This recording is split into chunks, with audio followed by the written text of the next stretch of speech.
In the desert, where Jesus spent 40 days in fasting and silence, he faced not just symbolic temptations, but also delved deep into the realms of mind, matter, and spirit.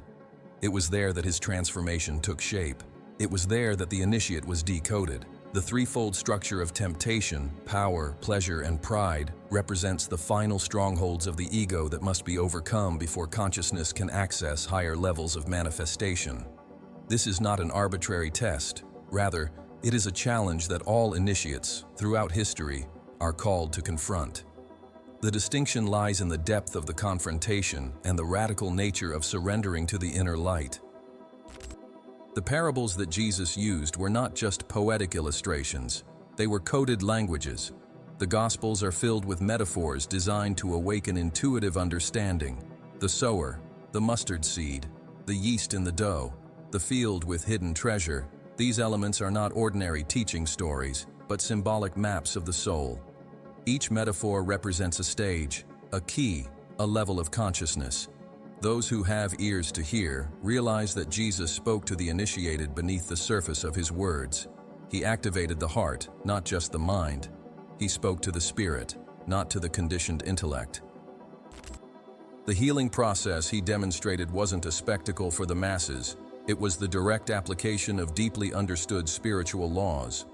Jesus accessed the quantum field long before science proposed such a concept. He didn't touch the physical body. Instead, he engaged with the energetic matrix of the being, reorganizing vibrations, dissolving blockages, and restoring the vital flow. His simple gestures carried the power of thousands of years of refined esoteric practices. He didn't need visible tools. His consciousness was the instrument. His faith served as the bridge, and his intention was the arrow that pierced through time and space. The disciples were chosen not for their status or academic knowledge, but for their openness of spirit. The training they received alongside Jesus was not public. It was initiatory. They were taught in private, receiving secret instructions that don't appear in the official Gospels. Gnostic traditions suggest there were two levels of knowledge, that of the masses and that of the initiated. The disciples underwent trials, sacrifices, and deep internal transformations that prepared them to carry the flame after their master's departure. Yet even then, many faltered. Initiation is demanding. It requires everything. Only those willing to let go of their former selves can endure.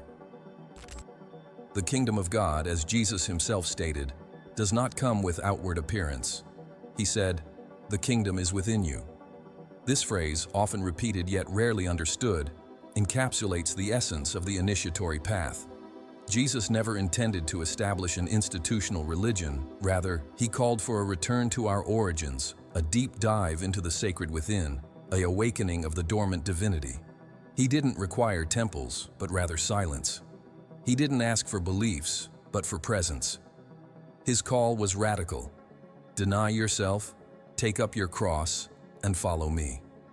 The cross is not a symbol of suffering, but rather the intersection between the personal self and the divine self, a point of transformation.